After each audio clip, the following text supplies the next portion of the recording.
Welcome back. Farooq Abdullah के विवादित बयान पर बीजेपी ने अब पलटवार किया है। अब्दुल्ला का जो बयान था वो काफी निंदनीय था, ये संबित पात्रा का कहना है। राहुल और अब्दुल्ला एक ही सिक्के के दो पहलू हैं, दोनों मिलकर देश के खिलाफ बयान दे रहे हैं। ये संबित पात्रा ने कहा, बीजिंग ओलंपिक में पीएम नहीं सोनिया जाती हैं। फारूक और राहुल का रवैया बहुत दुखद है।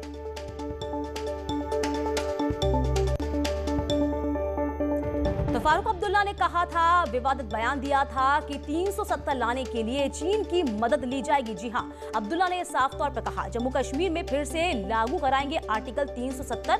5 अगस्त 2019 को संसद ने खत्म किया था विशेष दर्जा। 370 के कारण बनी थी LAC पर तनाव की स्थिति। तो विवादित बयान के बाद से ही साफ तौर पर आपको बता दें कि अब बीजेपी ने घेरना शुरू कर दिया है।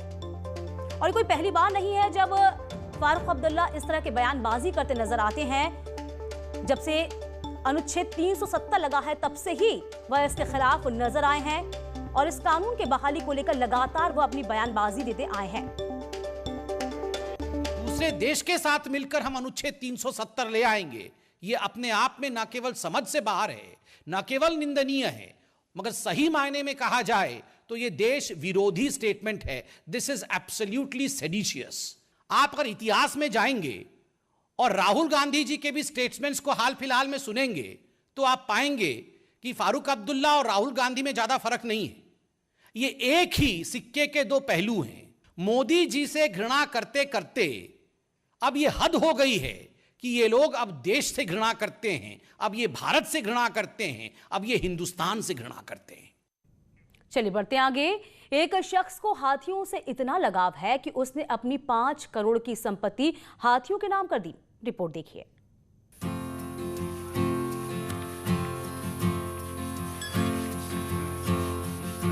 बिहार के रहने वाले इमाम अख्तर का हाथी प्रेम इन दिनों उन्हें रामनगर तक खींच लाया है, जहां सामलदे में वो लीज पर जमीन लेकर 2 हाथियों का पालन पोषण कर रहे हैं। इतना ही नहीं, इमाम अख्तर को हाथियों से इस कदर मोहब्बत है कि उन्होंने बिहार में अपनी जायदाद हाथियों के ही नाम कर दी है।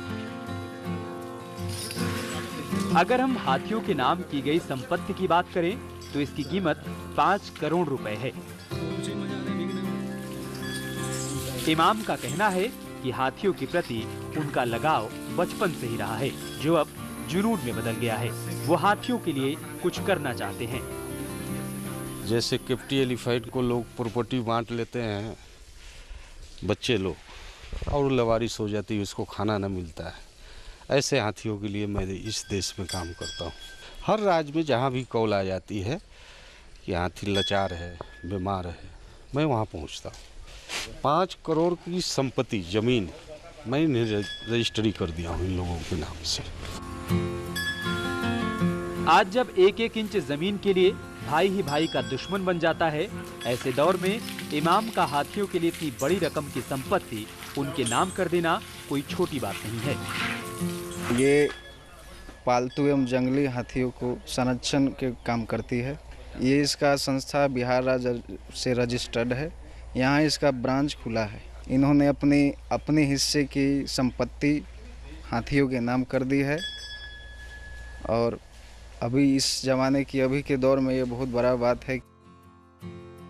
इमाम रामनगर में एक हाथी गांव बसाना चाहते हैं, जिसमें वो बीमार, दिव्यांग और बुजुर्ग हाथियों को रखकर उनकी देखभाल कर सके। इसके लिए इमाम ने बाकायदा सरकार और चीफ वाइल्ड लाइफ वार्डन को पत्र भी लिखकर इसकी अनुमति मांगी है। यहाँ है जो हाथी गांव के लिए बूढ़ा हो, अंधा हो, लाचार हो, लवारिस हो, तो रिटायरमेंट के समय में यहाँ सभी को है जो संरक्षण मिले, और इसी के लिए हाथी गांव चाहता हूँ उत्तराखंड में। सरकार को मैंने बोला भी है, सरकार ने इस पर मानी भी है, कार्रवाई हो रही है, चल रही है कि एक हाथी गांव है जो संरक्षण, संवर्धन और पर्यटक को भी राज्य विदेश में बढ़ावा मिले। इमाम अख्तर का कहना है कि हाथियों को अगली पीढ़ी के लिए बचाने का प्रयास कर रहे हैं, ताकि हमारी आने वाली पीढ़ी भी उन्हें देख सके। इमाम की इस कोशिश की जितनी तारीफ की जाए कम है। उनके इस प्रयास को न्यूज़ 18 भी सलाम कर रहा है। इसके साथ इस बुलेटिन में अभी के लिए बस इतना ही। वक्त छोटे से ब्रेक का। ब्रेक के उस पार आप जरूर देखिए बॉलीवुड लोग।